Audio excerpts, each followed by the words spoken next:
We are Squawking Dead, a podcast pulverizing episodes of the Walking Dead universe. Sometimes we give you news, sometimes we make you laugh, but most times we go deep.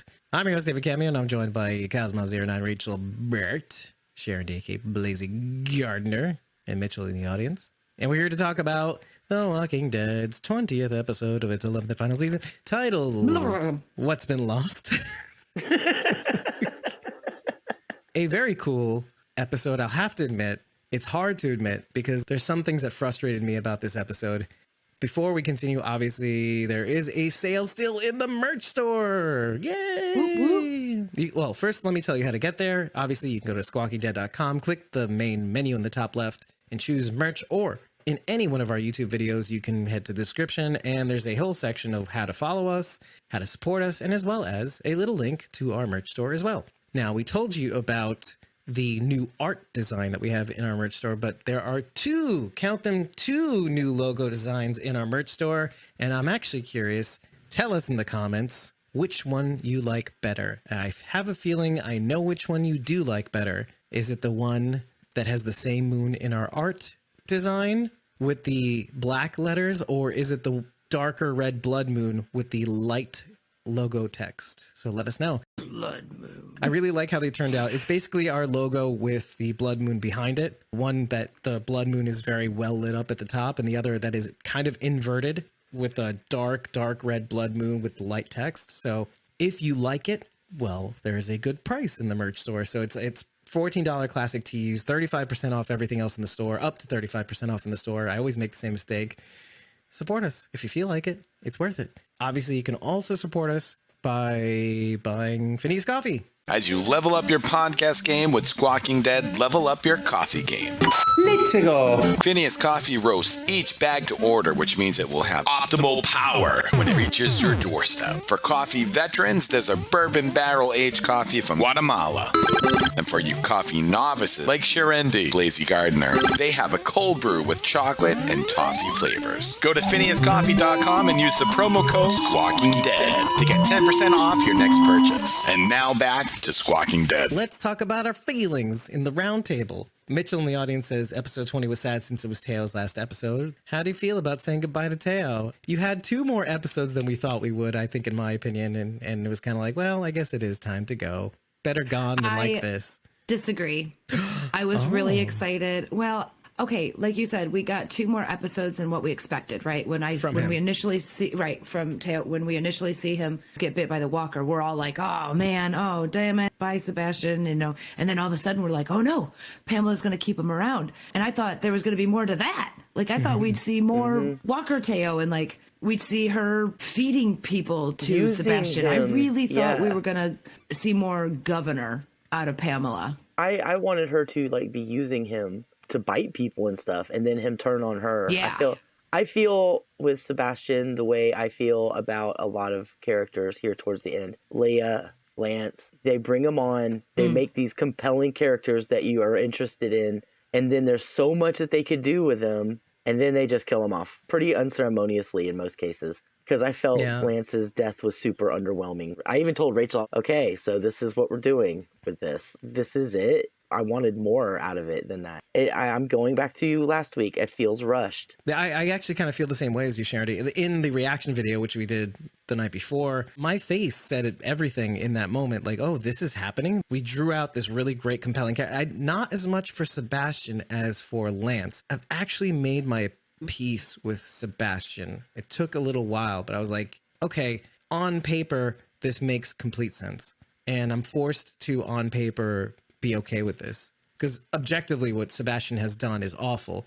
And I will say, Pamela following in her son's footsteps, it seems, in this episode. Well, I've got all these people. Let's just model what Sebastian tried to do. Use people for his own personal gain. Looks like Pamela's doing the same thing with our survivors, using them for what appears to be manual labor, aka slavery, but in an objectively worse way. But Lance is a tough one. Lance, Leah, and you know what? I actually had a bit of a conversation to give a shout out to Just Keep Walking podcast. I spoke to Ben this morning about all of this, and one of the things I kind of want to segue into is what he and I both noticed about the different styles of show running from Gimple to Kang. As much as I sing Angela Kang's praises, I feel like this episode highlights maybe some of the weaknesses in her style of, I can't believe I'm criticizing, but this is what's happening. Overwhelmingly, I've loved her commanding of the show for the last couple seasons. But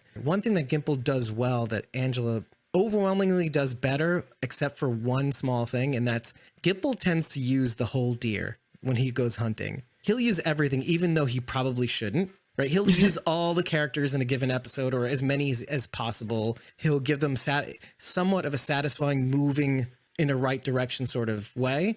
I think Angela does it better, but when it comes to the characters that we don't care about, or we probably don't care about as much, let's say like Lance, Leah, Toby Carlson. Oh, Toby, yeah. Even Ian of Riverbend, which, I mean, whatever, that is fine. He came on quickly and left quickly, so that's okay. Even Lance, that we shouldn't care about, have these built up, she tends to like throw them away. Leah was given a substantial basis, even though she wasn't in many episodes. She was a big part of moving forward from 10C through 11. She had a firm basis in the story. She wasn't just a throwaway character, but yet they built her up and then threw her away when there was so much more they could have done with her that we talked about during 11B. I completely agree. That was just so dumb. I just hated that, but she could have gone to the Commonwealth and done something. She could have sided with somebody else. There's so many things they could have done with her rather than kill her off in such a inglorious way. Rushed fashion. Right. And I feel the same way with Lance and Sebastian. They built Sebastian up, and then it's like, oh, he's just gonna get bitten. That's it. He's like, what? No. I guess I get why they did it with Sebastian, because to subvert the comic, because he was supposed to be the one who kills Rick, blah, blah, blah. So they're like, no, he's not going to do anything like that. We're going to kill him instead. I feel the same way about Lance. Lance, there's so much potential there, so much more they could have done with him. And to end it in such a predictable, ridiculous way, I knew he was going to reach for something when he went to the end of the stupid Jeep. It was just so rote. Of course he's going to do that and they're going to kill him. I was very underwhelmed and disappointed with that. I was disappointed they killed Lance off in general. He was a great bad guy. And Sebastian too. Not like in the nefarious kind of like evil genius way, but like he was a spoiled little brat and we love to hate him. Well, also in like a complicated, but that's the thing, like they built up all the complicated ways that we can somewhat side with them, somewhat in some ways. Yeah. Even like, okay, especially Lance, because he spits a lot of truth in this episode. I'm like, yeah, well, what are you gonna do, Carol? Are you gonna let them all burn? Let dreams burn, people burn? Yeah, but she's not focused on the after, right? Like she said, I don't care about after right now. Right now, my focus is getting my people back. I'm not thinking about what's going to happen after. Right. I would compartmentalize that as well. Like right now, I need to get my people back. Then we can talk about what we're going to do as a group. But they killed off Sebastian. They killed off Lance. Who's our big bad now? Pamela. Pamela's our big bad. Well, we have what? 4 episodes left? Right. 20. No, 4. We have 4 episodes left. Are they really going to introduce us to a whole nother bad guy? Or are we just going to be left with Pamela? I feel like... And for what, too?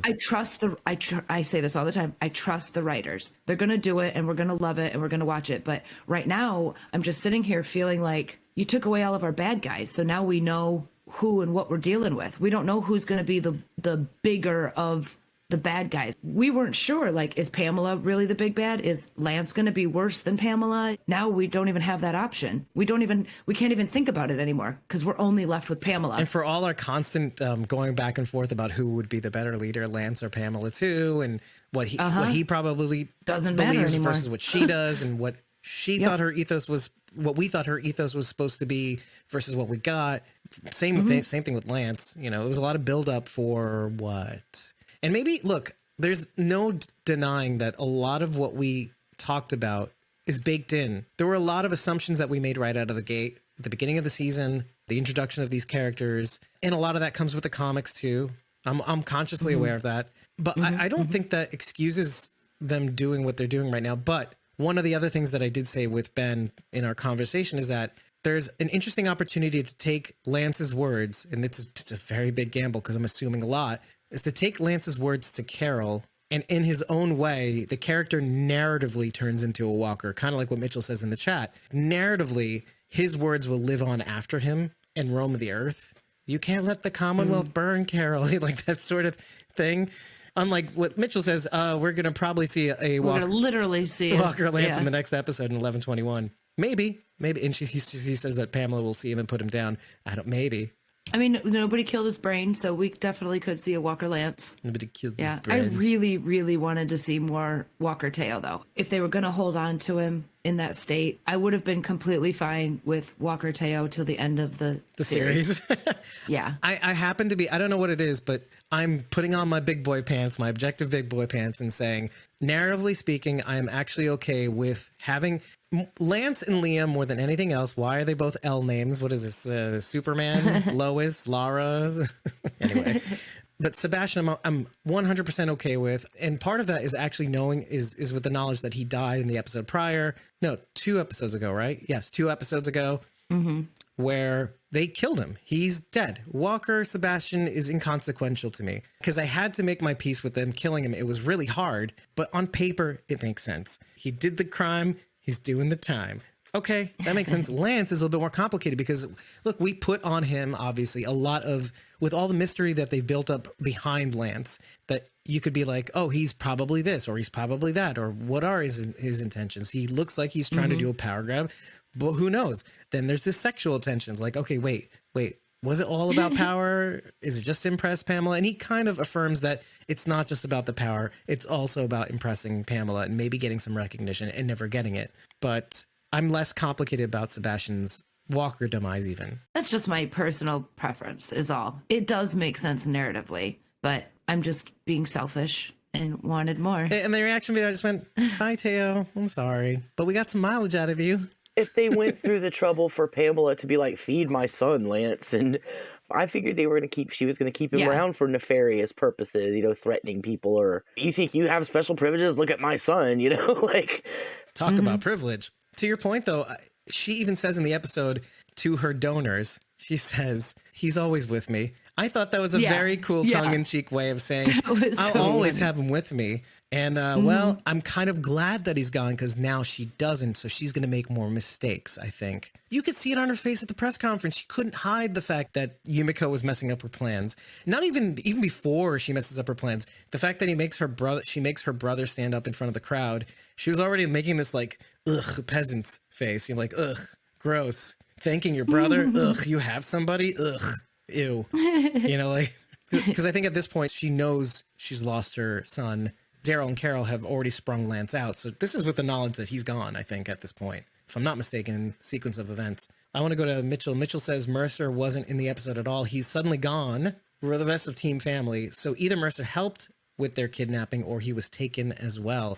That is a good question to ask. Where do you think, I mean, we don't know the answer, but where do you think he is? What's going on? Daryl does bring him up in the episode. Mercer could help, but in the absence of Mercer, Carol says we can play the Lance card. I actually think Mercer has no idea what's going on because we saw the bagmen and they were not soldiers. They were not Commonwealth soldiers. Right.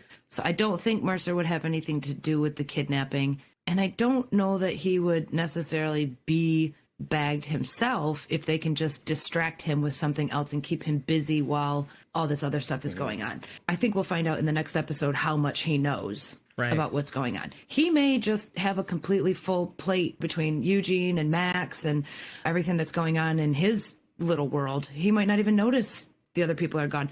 And did Princess make it out or did she also get bagged? We didn't see what ultimately happened to Princess. She's who he would notice. If he was asked to go get all of these people and turn them over to this little private Gestapo or whatever, I feel like that would be the last straw for him. Like he would be like, no, I'm not doing that. Yeah. Like he's already teetering on the edge. And I feel like that would be the last straw to push him over the edge. Mm-hmm. But I also feel like he would be smart enough to not be no to their face. To toe the line until he could. Toe the line, but meanwhile be working behind the scenes to get everybody out. I do not think he would go along with that at all. But I also don't feel like he's bagged either. I think Rachel's right. I think he's being detained with something else. Yeah, kind of goes along with what Pamela says in the episode to her donors, but actually to Kathleen, her replacement Max, who is played by, I mentioned it in the... You called her out in the cake. Yeah, video. I called out her screen name. It was @K_cause,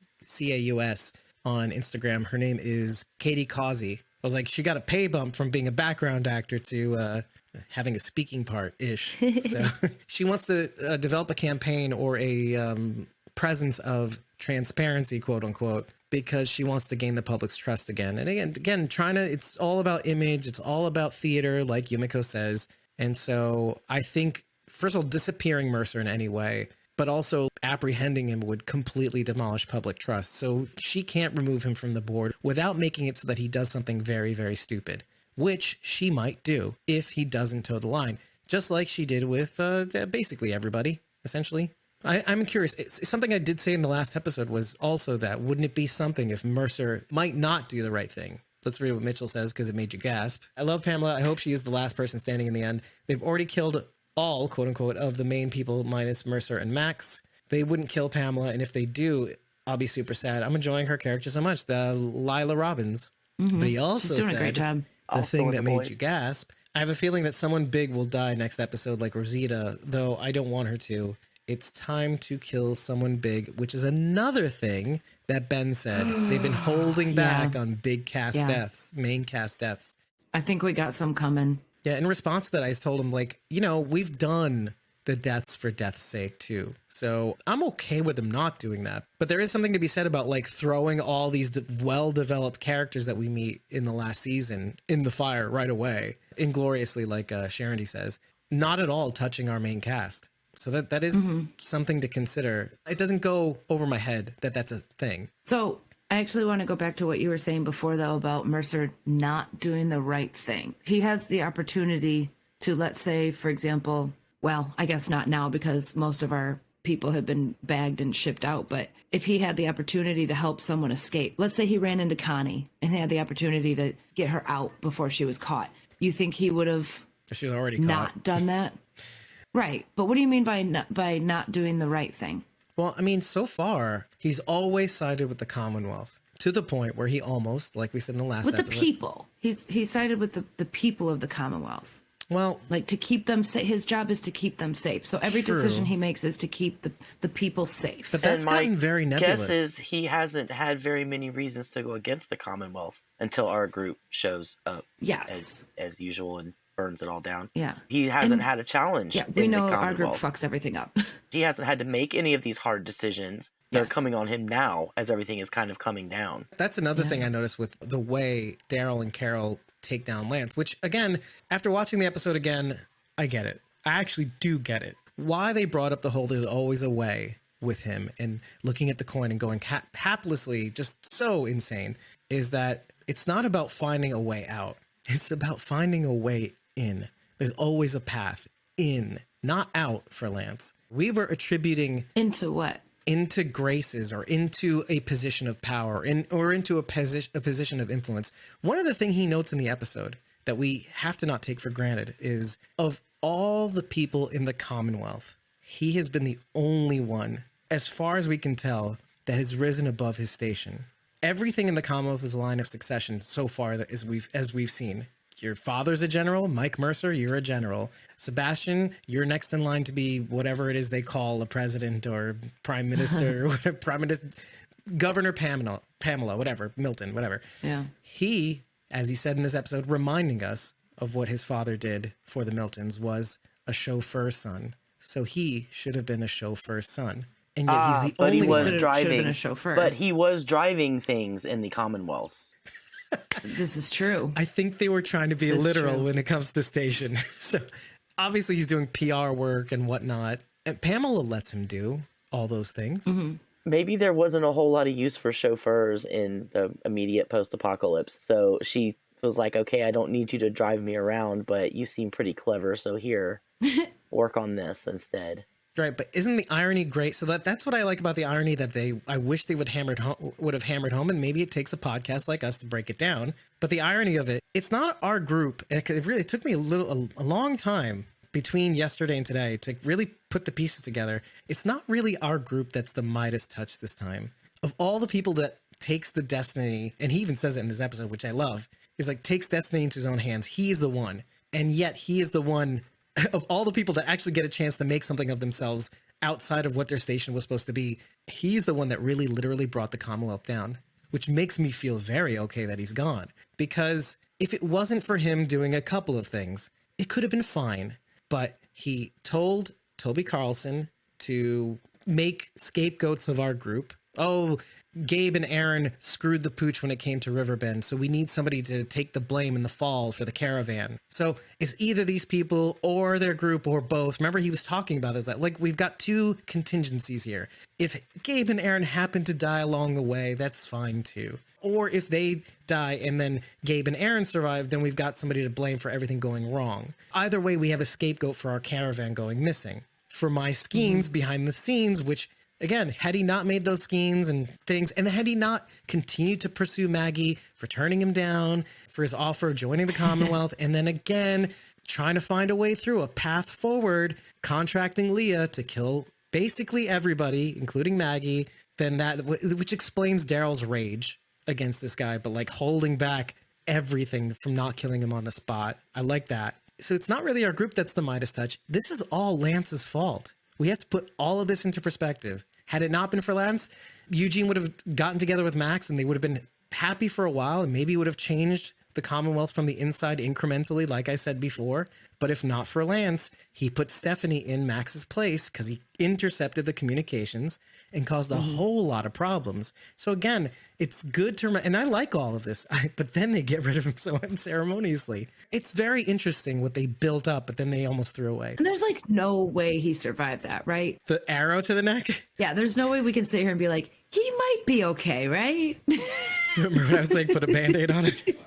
Right? I thought maybe until he started spitting blood out of his face in copious amounts, and then I was like, no, Yeah. I think he's dead now. Yeah. Well, if you want a mirror or a parallel, Lance gets an arrow through the other side of the neck that Sebastian was bit on. So that's kind of that's a kind of interesting. They both got shot in the neck in their own way. Man, what a waste of not having him killed by a lance. I'm sorry. Oh, Well, in a way, shit. a tiny one. like Carol misses, and then Daryl throws a lance at Lance Oh, God. that has a horn and a bee at the end. Cue our logo. I'm comfortable. One more time. I'm comfortable with saying Lance definitely screwed the Commonwealth over before our group had a chance to. Yes, yeah. But- so thank but- goodness for that. But they would have. They would have eventually. That's mean. The real downfall started True. when Connie printed the article about Sebastian. That is when shit really started to go south for the Commonwealth. Yeah, shit was messed up. Lance had messed up with everybody else, but that was what made the public get angry. With the people, yeah. The people Wait, get but angry who and step orchestrated that? Who furnished the list? Our boy Lance Hornsby. Had he not slid that list under but her it wasn't desk? just the list, though. I mean, because they had the whole story with April and everything too. So the list, Right. The list was extra. Tyler That Davis. wasn't totally necessary. But Right. they got the story from Rosita and Daryl, and when Rosita and Daryl went to the house, that is where the Commonwealth really started to go downhill because the people rose up against them. So our group did kind of burn it down in a way. But let's put this in perspective. I don't think they would have known the scope in order to gain a lot of proof. And the person behind all of this anyway was Lance, because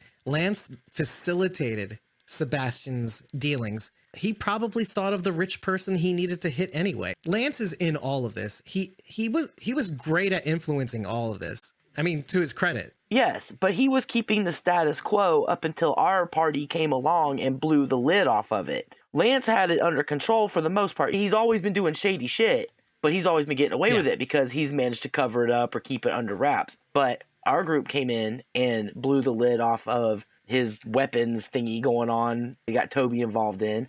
And then the Sebastian thing. Yes, Lance is the one who's doing it, but he's not the one that made it all fall down. Our group did, as usual. But I think a lot of the influence in bringing it down had to do with Lance, though, which I think is puts them in a very interesting position to, like Lance says in this episode, yeah, but are you willing to burn all of it down? Because if you remove Pamela, who takes over? Are you willing to throw away the lives of 50,000 people / your children's future? So that's why I said to Ben, I said when we were talking from, by the way, Just Keep Walking podcast, this puts him in a very interesting corner what I like, I've mentioned this on the show before, but what I like is when characters in the story are put in these interesting, like almost Kobayashi Maru sequences where like there's an unwinnable situation, but then they have to write themselves out of it. If they do it right, it's satisfying. Where's Mike Mercer? Where's Max? We're missing them. These are very interesting characters that could come in and fuck shit up. Where's Negan? Where is Annie? And that was my first worry when they were going around sedating people. Literally, my only concern was Annie or baby. Oh, he's there too, because in the episode he says they even got Daryl dog. says they even got dog, but I didn't see him on the bus. Do they have him sedated with a hood on his head too? They've got to. Yeah, dog. probably. Dog would be biting them. Dog knows the bad Poor guys. dog. He'd be biting. Here I am worrying about I don't care pregnant about lady. all the people on the bus. I don't care about all those other people on the bus. I just worry about dog. Here I am thinking there's a lady that might be affected by the sedatives, her unborn child. Whatever. And you're like, yeah, dog. Like, Annie where are is your the parents? reddest of red shirts ever. Like she is. You look up red shirt in the dictionary. It's got a picture of Annie underneath it. a few spaces down, maybe. She's already dead. Yeah. I'm not worried about her and Yeah. that baby. They're already dead. The baby's Wait, in a we pink thought shirt. Ezekiel was Baby dead. doesn't even get a red shirt. It's a pink shirt. The baby is in a pink shirt. A pink onesie. Yeah. It's a gift from Athena. Yeah. Oh man. Ooh. Oh, that stings. I think we can all agree one thing: that dogs are not the future. Like you outlive maybe 2 to 3 dogs in your lifetime. So Yes, but they're Babies- still better. Exactly. They're they still burn better. brighter, Dave. They burn brighter. You don't see dog going around sticking people with needles or bashing their heads in and leaving coins in the brains. People are capable of that. They know the difference between good people and bad people. Right. Maybe. Unless they're raised by the bad people, and then they're confused. They're not the Okay. bad people. They're who feeds them. So, yeah, whatever. Give me foods. So Mitchell also said, I don't like how it was strictly Daryl Carol. I love them both, but I feel like we could have gotten more with Yumiko and Pamela this episode. I think we got enough, personally, but he also says, or to see where Mercer is up to. But he also says, damn, Sharon. Damn. You know she's just kidding. You know. Oh, I No. I was. think. Maybe. I'm not I kidding. think. That was What? no joke. Mitchell's with me. Team people, right? Oh, nobody's with me. Anyway, who cares about me? Team People horses. suck. What do you think is the significance of Lance smashing in Sebastian's head and leaving the coin in the brains? Because he made a very clear point, like, I need to do something first. Was it just a message to Pamela, or do you think there was some other thing behind that? I don't want to say what I said during my react because it reminded me too much of another scene that I don't like to talk or think about. Abraham or No, Glenn? Glenn. I think my comment was, this makes Glenn's death look clean. Pretty messy. I feel like there's probably more to it, but me, I'm literal, right? I'm the literal one. A literal The person. literal. You take things literally, not figuratively. I do. So I feel like it was more like he made Sebastian unrecognizable and left his coin there so that Pamela knew he did it. Look what I Yeah. did to your son. I feel the same way. I may have fed him, maybe figuratively, I may have fed him in life and in death, but in the end I got what I wanted, or I'm going to get what I wanted. Yeah. Or maybe I'm going to get what's due. He's actually paying. He's putting a down payment. Well, I mean, what I was saying is, she told him a couple of episodes ago that he wasn't in the game. He was never even a player in the game. And he Oh, dropped his yeah. coin in that fucking slot, buddy. He's a player now. I didn't think of that, but I did think, wow, what a way to go, Teo. That's all I was thinking. I was thinking of my friend, Yeah. not somebody who's dead many years ago. Just kidding. Just thinking about Daryl and Carol standing there watching him bash in Sebastian's head while they just stand there watching. Right. Well, Carol wasn't there when Glenn died, so it wouldn't be as triggering for her, but I bet that was triggering for Daryl, especially considering it was his fault. Damn, the wounds still run deep. I'm not over it yet. Never forgive him, even though like you love him. You love Daryl in his own way. You love Carol more, obviously, but you like Daryl still. I love that Daryl loves Carol, but I could take or leave Daryl. As long as they don't fall out of grace. Yeah. Like if Carol was ever like, nah, I'm good, I'd be like, yeah, me too, girl. Me too. Me too. Let's go. Let's get out of here. You just do-si-do on out. Arm in Bye, arm. bitch. Hey, where are you going? I don't care. Go shower. Bye. She would mourn the loss of Carol's best friend. Yeah, I would. Oh, I would, way to bring down the room, Sharon. I would be sad because Carol's sad, not because we lost Daryl. Well, that makes what they have to do at the end a little bit like it's just there is like these little bits where you're like, yes, it's okay for Lance to go because first of all, he went from insane to even like to diabolical, right? He went from insane feeding Sebastian and there's always a way. And listen, I'll give it to Josh Hamilton. That scene where they find him, not as much the muttering to yourself and always there's always a way. When Daryl and Carol grab him, amazing. Oh, yeah. Amazing. Yeah, he was panicked, like, I mean, just panicking. Like a child, you know, like I was just, And what like a great choice. not comprehending what's going on. Like you could see him like not fully aware, and then all of a sudden like come around and be like, oh, well, oh yeah, okay, I can help. I can be useful. Because there's always, he found his way. He was like, but what about the Commonwealth? But who's going to take over? And I don't think he means him. I think he means I'd be happy to be your number 2. I want to please you, Carol. Do you know what I mean? Like, I got a pocket you can dig around in. Transferring from Pamela to Carol, transferring his allegiance. and to the point where like he's like he knows where the bread is going to be buttered when it all comes down to it. But also like I was a little confused by why he was so quick to say, "Oh, he's just dead weight" initially. And then I was thinking, in my final analysis, I was like, he's feeling her out again. He's doing the thing that he does. Like, how important is Dixon to Carol? And then you find out just how important he is by saving him eventually. That you can't do this alone. So, oh yeah, he's cool again. Yeah, no, I really mean that he's okay. But I think he knows that he's not going to ever leave. But at least he knows that he can continue doing, or he thought he knew he could continue doing what he was doing before under Carol, let's say. Oh, she still needs people, so obviously she's not, I guess I'll keep doing what I'm doing. I'm not necessarily sure Pamela completely trusted Lance either, but Carol would never even give him the freedom or the powers that Pamela gave to him. Mm-mm. And I think he'd be okay with that, though, too. Because as long as it's not Pamela. He'd be a fucking chauffeur if Carol were in charge. I think he'd be happy with that. Just like Mitchell says, no coins, so the pocket is available. And I think that Carol would recognize he does have value as a wheeler dealer. I mean, she's seen what he can do out in the field. And maybe part of this was her feeling out if they could contain him. He could be useful. Let's see if we can trust him in any fucking way, shape, or form. And the answer she got was no, obviously. But I think she realized that he did have value in the things he could do. But you just can't trust him to do them correctly. Mm-hmm.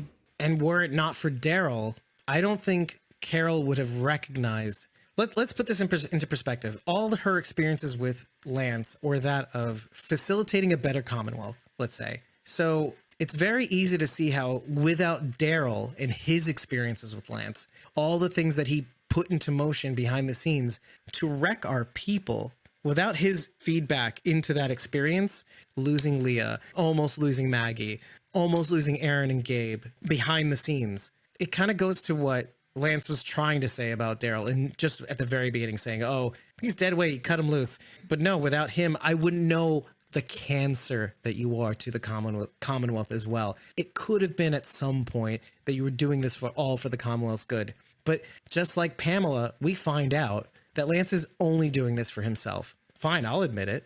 And for his prominence and for his manifest destiny. But maybe there's an argument to be had that Pamela put him in this position, right? He only got a chance because she gave him a chance, and then he thrived under that, having that chance. But with restraints, she takes all the credit. She is the face of the Commonwealth, blah, blah, blah. So that's an argument one could have. But at the end of the day, he made decisions. And the core of his being was that there's always a way. And there's always a way, not out, but in.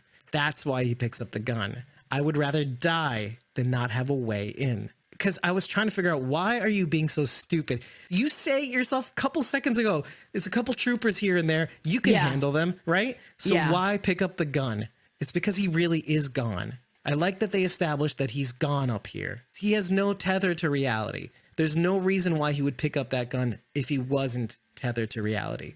I can agree with that, because there was a line when Daryl came back. Carol was like, we're going to do this. And he was like, but wait a minute, we talked about this. We were going to do this and this. Lance before would never, he would know that Carol was not down. You know what I'm like? He seems to be in his own world. Like, yeah, I've got her convinced. I managed to convince her that this is what she should do. And then when she wasn't going to do that, it just totally blew his mind. No, we talked about this. We were going to not burn the place down. And she's like, I never agreed to that. You said that. You said that. Yeah, he's always looking for a way in. And like, you know, some people will just say, nah, you agreed to that. You know, and then like at some point you might actually think, well, I don't remember saying, but maybe he's right. And like, who do you think these people are? But that's the thing. He's not putting two and two together. He's assuming that he's going to get one over Carol, let's say, and find his way in with whomever is in charge. And it's obviously going to be them, maybe. It's obviously going to be them, probably. The commander-in-chief and the first man. Governor Carol Pelletier, and the first man, Daryl Dixon. Anyway, that has a nice ring to it. Anyway, the first Governor man. Pelletier. I'm making a lot of assumptions here. I'm not shipping Daryl and Carol. I just want to make that clear. But Lance is thinking he's a Carol shipper. That's all. Anyway, so well, he kind of caught on really quick that Carol does need Daryl, and he does have his uses, because if not for him, they would have been saved. So I think he's thinking, oh, they're a package deal. Hey, Daryl, Carol told me that they're not going to burn this shit down. So yeah, so that's what's happening. He's like, no, it's not. I know her better than you, bitch. Okay. Can you imagine Daryl's like, I want to say coronation. That's not the right word. Whenever they're sworn in, I can't remember. His first man speech? Yeah, his first man speech. Yeah. Oh gosh. Yeah. She's the boss. Bye. Yeah. No, I know what you mean. Yeah. Oh my gosh. I'll have a beer.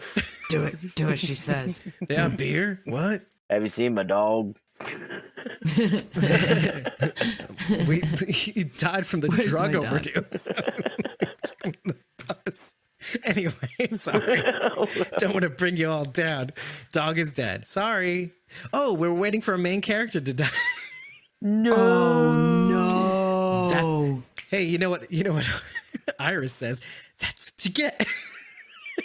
No. I could take anybody but Iris. dog. I could take anybody but dog, for real.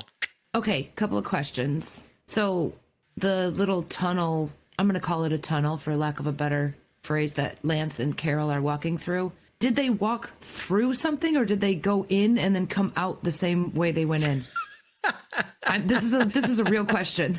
It looks like they came through it. They went through Okay. to detour, find another way to get to where they were going to go ultimately, which is the train tracks or station. Okay, and Lance whatever. was not leading her to the soldiers, right? That was just a coincidence that they were waiting for them on the other end? I didn't feel like he was leading her there. How the hell would he know the soldiers were going to be there? He's been crazy in a jail cell. Were the soldiers there? Maybe they've got a bug on him or something. Maybe.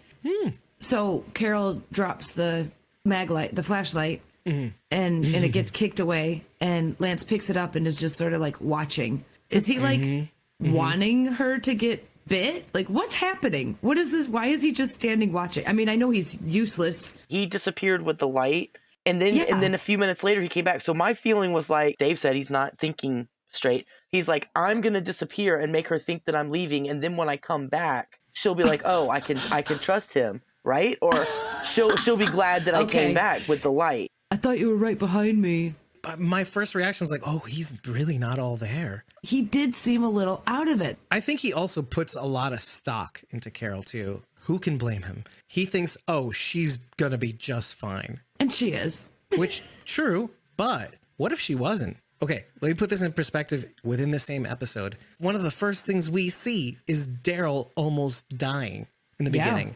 He had a hard time with that one dude, which is very important to note. Is that like, yeah, no, they're not invulnerable. Technically, Daryl is, but Carol, on the other hand, is not. I mean, but still, anyway, but it does have this contrast of like, okay, you could be forgiven for thinking that they are invulnerable, but here's a scene that proves that they're not.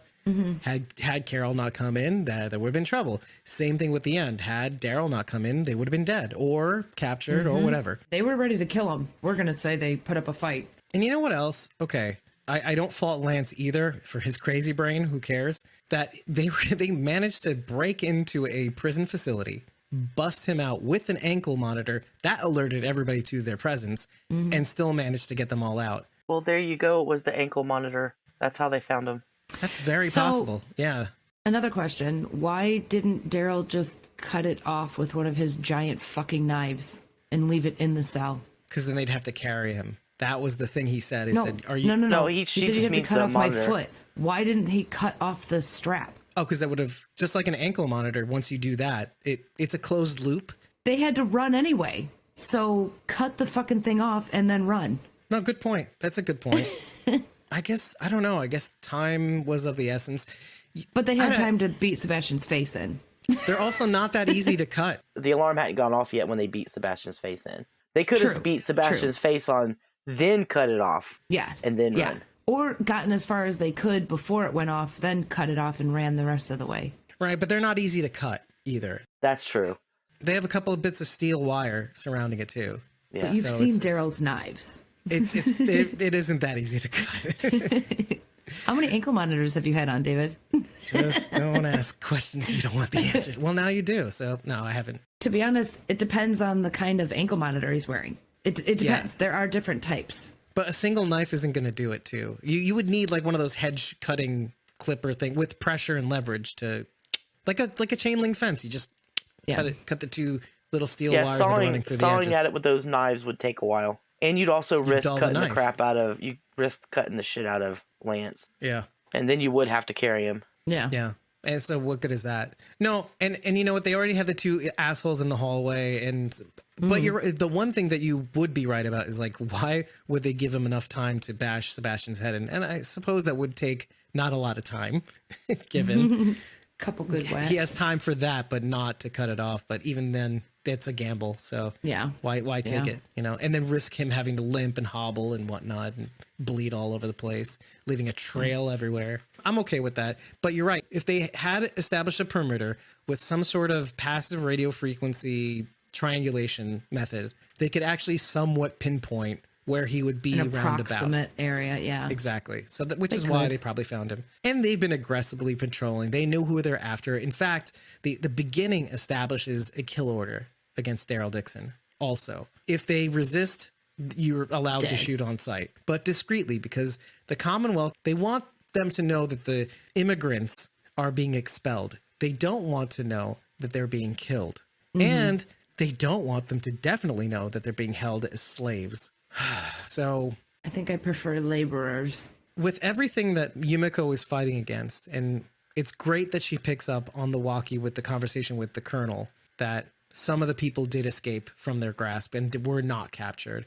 And it's great to know that there was another bit that she heard over the walkie. Oh yeah, that this squad, just to prove the fact that they got even further away, is that this squad is dead. They found the squad that Daryl and Carol killed. This gave her the chance that Eugene was mentioning, that it's not over yet. This is not the end. I think that was my favorite part of this entire episode, was the scene with Yumiko and the full court press that I had trouble saying in the reaction video, which I might keep in, is that she takes that chance. It was very satisfying. There's a part of me that thinks with all the buildup that like, okay, she's not going to automatically switch over and defend Eugene, because it feels bleak. They paint a very bleak picture for Eugene, Yumiko, Tomi, all these people that are waiting in the wings to have some sort of escape plan or justice or whatnot. And so when it happened that Yumiko said she was going to defend Eugene, given all this information, what was going on through your mind throughout that entire scene? And how did you feel about that scene too? Because I want to know what you guys thought. So in one of the trailers that we saw, I don't remember which one because we've seen a lot of trailers. I do remember a blip of a courtroom and Yumiko standing right next to Eugene. At first, she said she was going to prosecute. I thought, oh, that's weird, because I remember seeing her standing next to him in a courtroom. That's not typically where a prosecutor stands. at some point she was going to be defending him, not prosecuting. But I didn't know how it was going to happen. Pamela basically telling her, "Don't forget your lines. You know, make sure you say all the right stuff." In the theater that you claim this is. Right. She has to say these words to save her friends because she doesn't know where they are. And right now it's like, okay, say this bullshit so that you can be reunited with your friends.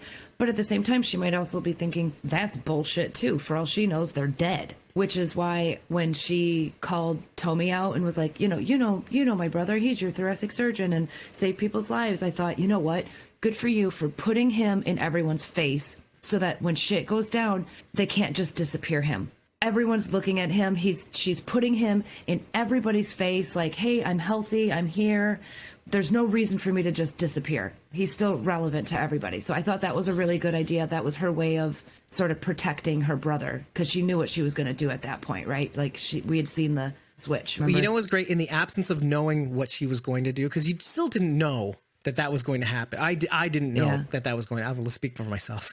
I didn't know that was going to happen. I thought maybe that was a little bit of her initially struggling with this thing that she's about to do. After having that conversation with him, she's acknowledging the hard choice she had to make and saying, brother, I know this is not what, this is definitely, I'm listening to you. I thought, okay, she's listening to him, but she's just saying, but if anything happens to him, like you said, is anything happens if you put a limelight on this doctor that now everybody knows in this full court press, fine. And then it's like a little extra guarantee on top of everything else. But then what she does turns into a whole nother layer when she announces that she's going to be defending Eugene, because when she does that, it's not only to highlight that this is a person that you can't disappear, but it's also a secret message to her brother that, I know you say you want me to survive, but I know you, and we've established that Tommy wants better. Tommy wanted to be a cake maker. Tommy wanted, what Lance says is that you can be who you want to be. You can be whatever you decide to make yourself. And so I think that was her saying, I'm going to do what I think you actually want me to do. Because it can be better. It can be better. So there was a line that I think they were trying to establish. They were trying to tell us viewers that some time had passed. We've been at the Commonwealth for a year. Since the last Founders Day, essentially? Yeah. And I think there was a throwaway line that is supposed to sort of cement that. I don't know how they would do it, but I wish there would have been some mention of other cases that Yumiko has worked on, because they call her the most established or the most accomplished attorney in the Commonwealth. That's how they refer when they're calling her up to the lectern to give her speech. I thought they might be calling her that because she went to Oxford, or like the most accomplished pre-apocalypse attorney that they have. Just as establishing it by saying it, maybe. I took it as that she's worked a lot, that she's accomplished in the Commonwealth. That's how I took it anyway. So I wish there would have been a few mentions. Again, I don't know how. This is me being super, super nitpicky. But if she is an accomplished attorney in the Commonwealth, then there should have been other cases she's worked on, and we could have heard about them. Well, one of the ones that they sort of explored and shown on the show was that of Sebastian Milton, the investigation, being Pamela's sort of PR, quelling down the crowds, the protesters in the station / House of Government. They knew of her by her being in the limelight in that situation too. There's a little establishment there. Also, typically, correct me if I'm wrong, but I think I'm right, you're either a prosecutor or a defense attorney. But you can switch, just That's like why Bill I said Oakley did. Typically. If you're a prosecutor and decide you don't want to prosecute people anymore, then you can definitely switch to being a defense lawyer. Right, Yeah. but she decided, in the moment. I just found it funny, is all. It just made me laugh. Well, I mean, I don't think you are delineated as a prosecutor or a defense attorney. Say you're a prosecutor, but you have a friend that gets in trouble and they need a defense lawyer. They can definitely hire you to do that. There's no law saying you can't do both. No. It would be hard to run a practice if you did both. Typically, an attorney would specialize, though. Right, Yeah, right. Because it establishes their flex, their strategy. Right. I want to just say a couple things that Mitchell said too. In the end, they might still kill Eugene, which I don't want to happen. He needs a happy ending. He got a couple of them already, didn't he? They did do some really good character building, which we really went through in the last episode. So to get rid of him, and I think he is happy, right? I mean, despite the current situation, he found true love. So he can die peacefully, and it was reciprocated love. I love that. Requited. Yeah. Yeah. Well, he also says in response to all of us is exactly, it would make Pamela look suspicious if Tommy disappeared. Then they would know that he's lying and not trust her anymore. Right. Yep. Another Yes. nail in the coffin. Yes. Right. But knowing that she has a chance now and that there is a chance, she's going to take it. And what's great about that also is that your move now, bitch. Really. Who are you going to get to prosecute at the end of the day? Who is she going to get? Like, we have not seen any other attorneys. Who is she going to get to prosecute? It may be somebody we've seen before. Do it herself. That would be something. something. Or maybe make Max do it. I don't know. I don't know if she's qualified. But anyway. I don't know if she, yeah. Well, I would love to see a supercut of all of the horrified looks from Pamela in this episode. Like, oh. All the disgusted looks in this Yes. episode from her were just choice. They were just so choice. was But all the good shit. digs she got in were also good too. Like as much as some of those scenes were just too, I don't know how much I want to get into this, but I have another axe to grind with some of these scenes. They were just too, I don't know, like too on the nose, right? Oh, there's donors and special interests. There was a part of me that was kind of like, but then I don't know if their goal was to kind of make it super obvious to the point of ridiculousness, just like Sebastian's character, okay? That he's so serious about being such a dick that it's actually kind of funny. Then okay, mission accomplished, and I'm okay with it, fine. But just establishing that this is the game, this is how the sausage is made. She's really leaned into this life and politics to the point where she's stopped giving a shit about people and the Commonwealth. And I'm okay with that. Maybe it just establishes her as just a really bad person, and I'm okay with that. If she's the big bad, I'm okay with that. But what is going to win the day? This is something that I've been assuming this entire time. But just like I was assuming that Lance was going to survive this because of what he says in this episode, you can't leave these people undefended in a power vacuum, having them exposed to what the Walking Dead really is, and that's power. Like Judith says in the beginning, let's take it all the way back to that. She says the only thing worse than the dead are the living. But without the living, what's there to live for? Yeah. The difference is knowing when to bet on people and knowing when not to bet on Lance, essentially. But that's the thing. If they're going to beat Pamela, they have to beat Pamela the right way, which means a day in court in a fair trial. That's the only way that they're going to beat Pamela, which is kind of like why it contrasts poorly the way Lance goes out. Because, I thought that we were going to do this all the right way to evolve into the final Pokemon where, like, in this moment, it feels like they're not.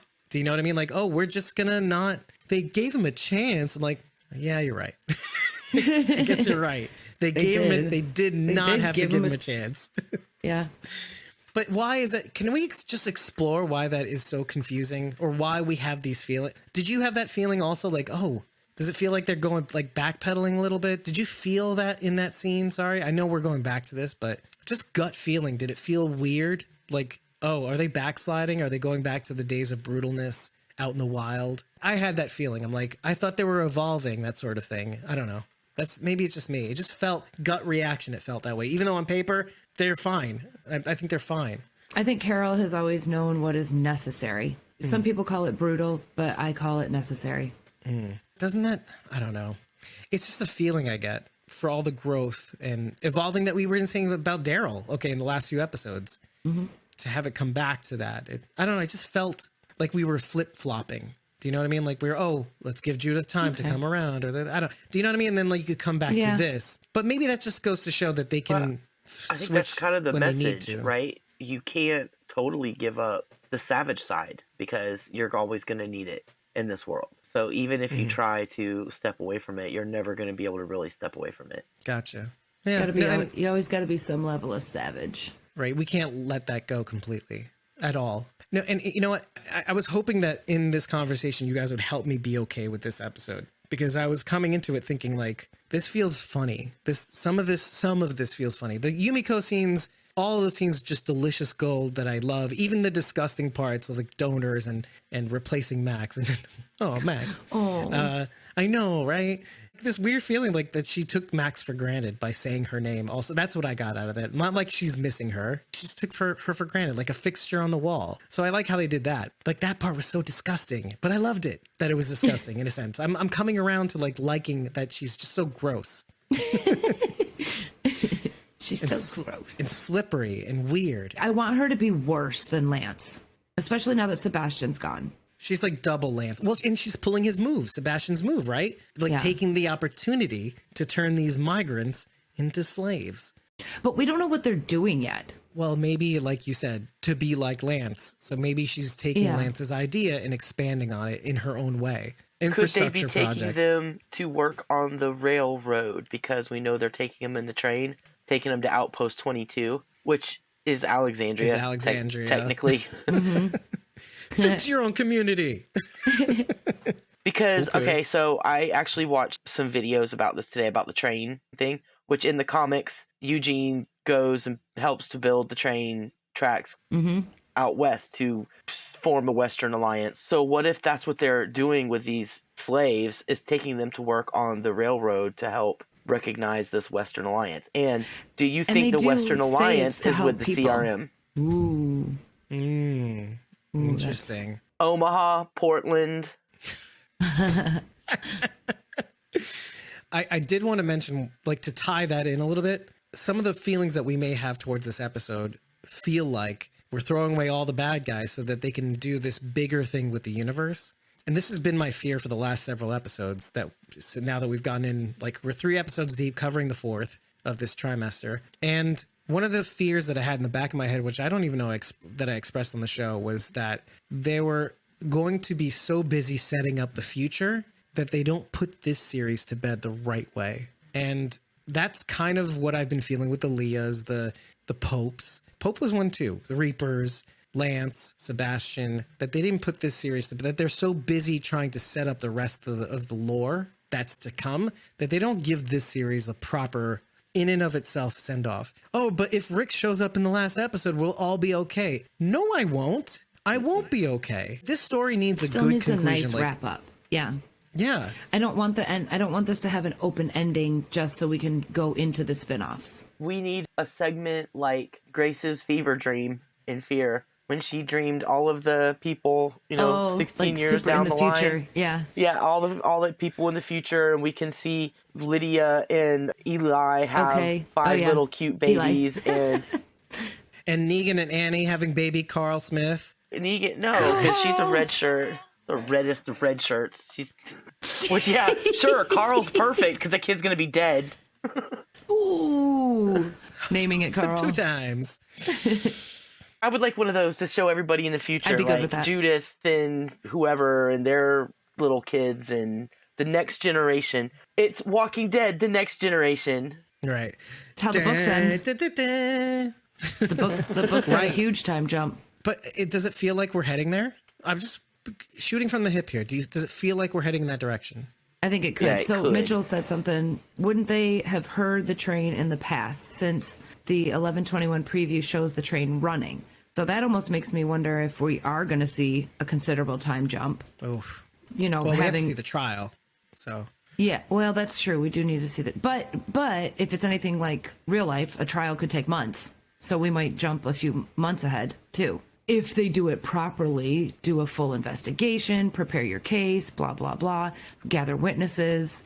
If they do a jury, they're going to have to pick a jury and go through that whole process. So it could take months before we see the trial. And the next episode could be completely jumping between time. Like you said, it'll take it over the course of several months until we catch up to the point where our slaves have built the railroad. Yeah. Essentially. Yeah. I mean, I keep saying that, but it's important to emphasize the fact that, no, this is slavery. And she's taking after her son at this point. And we also know Lance. that there's already a running train because Lance told us there was. Yeah, because it forks in different paths. So they do have an established railway. I mean, unless you were right by the railroad, you wouldn't necessarily hear the train. You'd hear the whistle, right? But why do you need the train whistle when there's no roads you have to cross or anything like that? So there's no reason to blow your train whistle. You wouldn't necessarily hear the train itself from a distance. Yeah, fair enough. Yeah. Oh, let's say goodbye to Mitchell. I have to go. It was fun hanging out, being good a part night, of the episode. Mitchell. Bye, Mitchell. I'll be Thank you watching for when coming it and hanging premieres over out. YouTube. And hey, you too can join in on the fun. You don't even have to follow us on Patreon or Ko-fi, by the way. If you just bookmark ko-fi.com/squawkingdead or patreon.com/squawkingdead, just check the page every day to see if we post something, recording schedule. You don't have to follow us. It could be better if you did.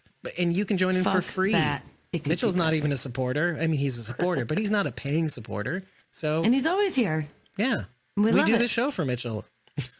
Mitchell writes this show. Yeah. Well, no, no. Bridget writes the show. Mitchell just enjoys it. No, Mitchell writes the podcast. Where do I come in? You just show up. We all just show up. I am Mitchell's Lance, is what it is. There you go. Yeah. Yes. He takes all the credit. I do all the work. It's fine. It's fine. All is right in the world. Pamela Shoemaker. Hope he doesn't So- reach in your pocket. Yeah, Shrug. take all the change. Take all the change out of your pockets. Shrug. The pocket cloth will be there. It's all right. The paint. Oh, yeah. Takes a sip of water. Lance had also mentioned that he was already trying to make it so that he can get to all these community. He painted a really great picture. This is why I hate to see him go. He painted a really great picture for Maggie, like a good pitch. Imagine Herschel going off to college. Yeah. You know, so Yeah. that doesn't bother me. Like, it doesn't bother me that he was already on the way to doing that. Oh, I did want to mention one thing before we continue. I've been meaning to mention this for the last several episodes. Matthew Negretti, who obviously was executive producer of The Walking Dead World Beyond, but also has been producer of The Walking Dead. He was actually director for that special Connie episode in The Walking Dead's 9th season. When was it that the baby The one with her was... and Virgil. No, the one that was left in the field. Connie picks it up, and you get her yeah, vantage yeah, point. yeah. That was Matthew Negretti. Okay. So he was in charge of that. The other consulting producer on these episodes, these last few episodes, has been Eli Journet, who is EP of Dead City. Ooh.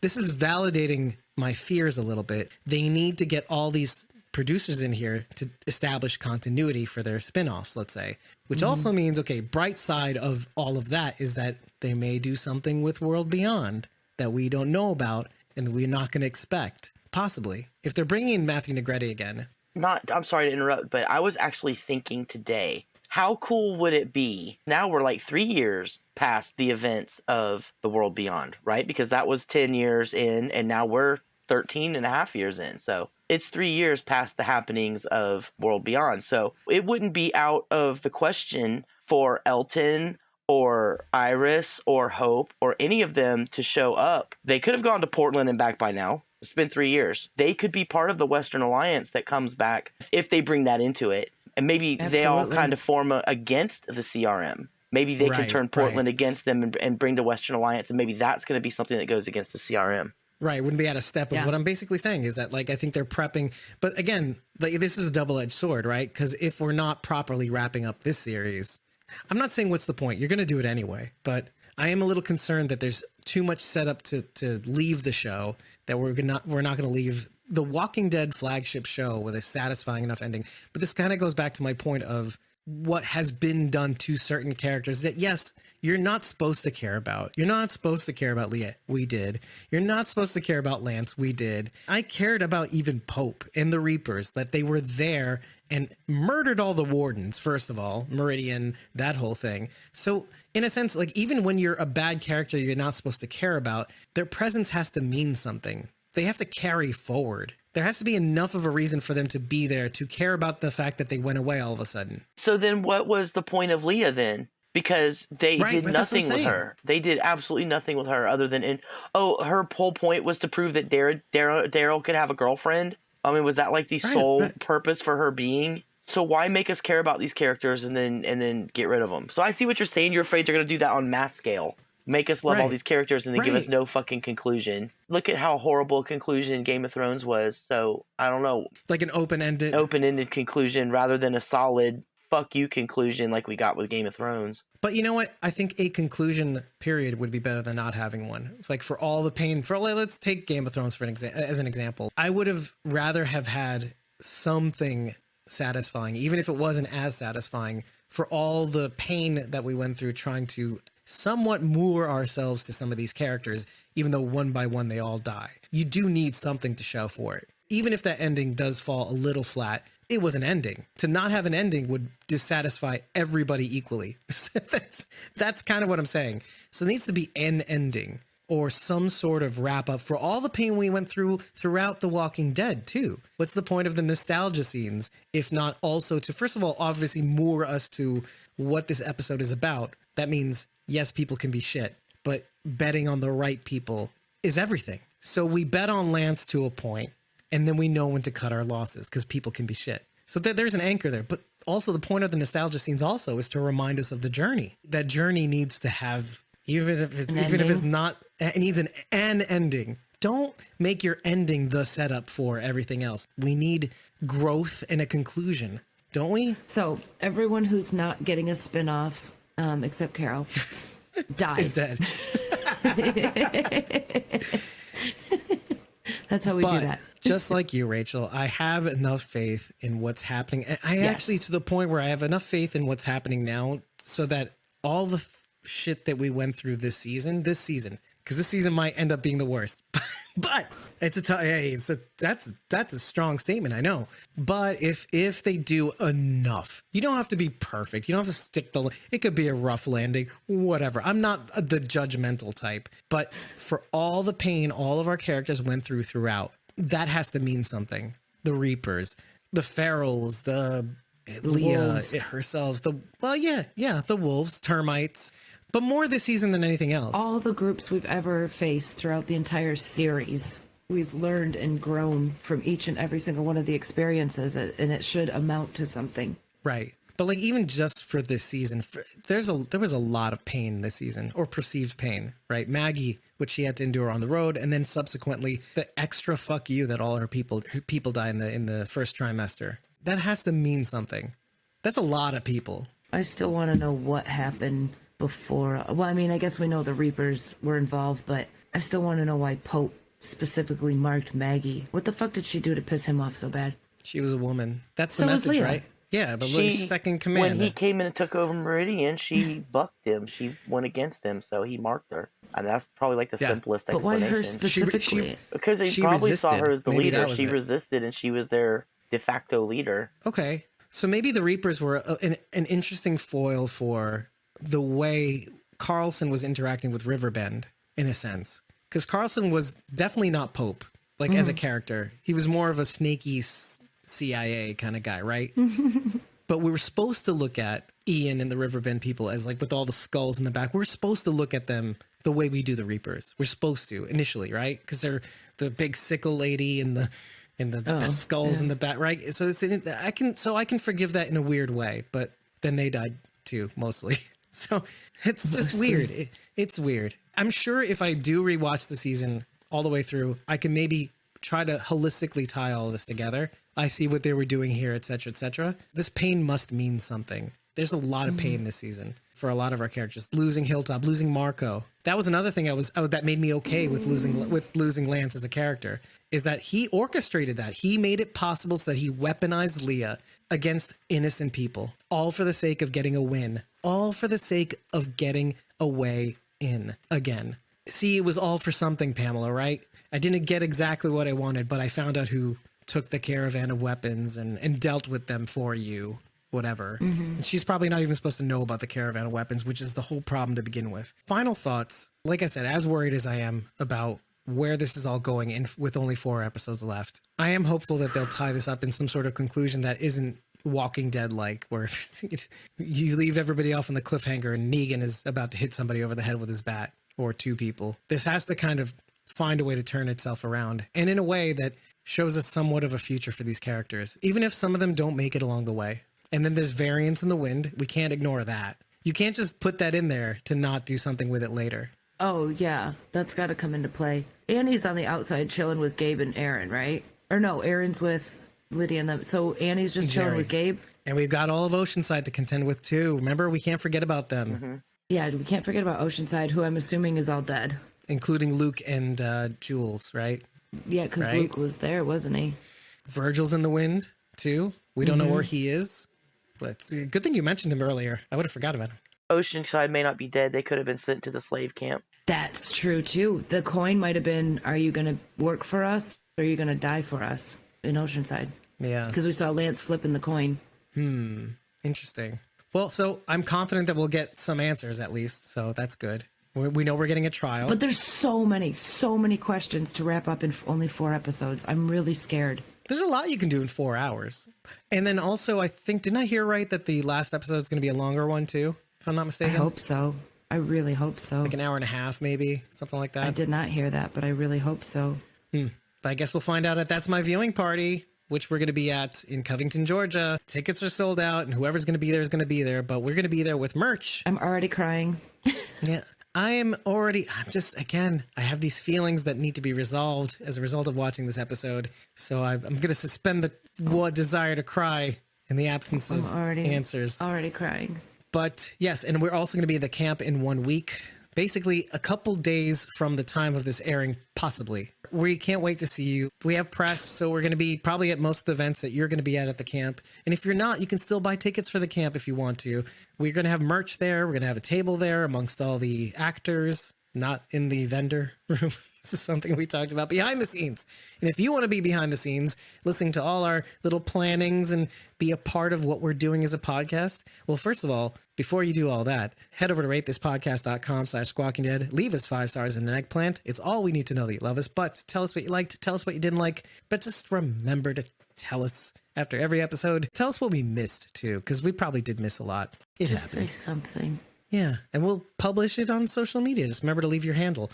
And if you want to be a part of these behind the scenes conversations, if you want to know what we're doing behind the scenes, our recording schedules, because we don't post them on social media, just create a free account on Patreon or Ko-fi and follow us at ko-fi.com/squawkingdead or patreon.com/squawkingdead. Like I said, we don't post our schedules on social media.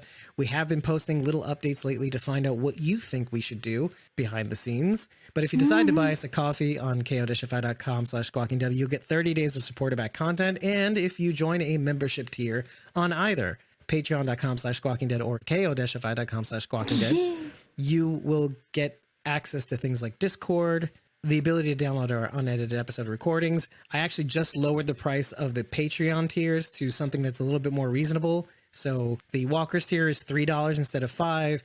The Whispers tier is $10 instead of $15. I thought that was a bit of a reach. But with it, if you decide that, hey, they're on Patreon, you can get some really cool introductory perks, like all tiers will get a sticker once they join after 3 months, and the Whispers tier will get a free t-shirt. Along with the Whispers tier is shout outs at the end of the episode for the Whispers and Survivors tiers, 50% off the merch store, the ability to join us in our Jackbox games on camera and mic, and the Survivors tier itself gives you the ability to join us on camera and mic, breaking down these episodes alongside with us. There are a couple spots left on ko-fi.com/squawkingdead. Think about it. Take a look at what we have to offer. Do it. But while you're doing that, remember to head to our merch store. There's a sale. And I've been your host, David Cameo. You were joined by Cosmom09, Rachel Burt, and Sharon D.K. Blaze Gardner. We hope you've enjoyed this episode breakdown because we're not quite sure. But we'd like to hear back from you. Like I said, rate, like, comment, subscribe, do all the things. Tell us why we suck, but tell us after every episode. I would love to hear why I suck. Yeah, well, I would love to show Rachel why she sucks. I don't know why I would do that. I would love to protect her from stuff like that, but I won't. No, I want to hear all the good and all the bad. Yeah. Just as long as it's honest. Yeah, be honest. Be honest. We try to be honest with you about our feelings. Don't say dumb shit like I have stupid hair, because that's just not true. Yeah, obviously. My hair is awesome. We'll see you next week. I think we're going to be recording before we go to camp, probably, maybe, or we can record while we're at the camp, though there really isn't much time to do that, I think. Yeah, I don't know when we're going to have time for that. It's quite a packed weekend that we have going on there. So we should probably record before we go. Take care, everybody. We'll see you in the next one. And fingers crossed that there's going to be some interestingly fine twists coming up. So see you then. Bye. Bye. That's it.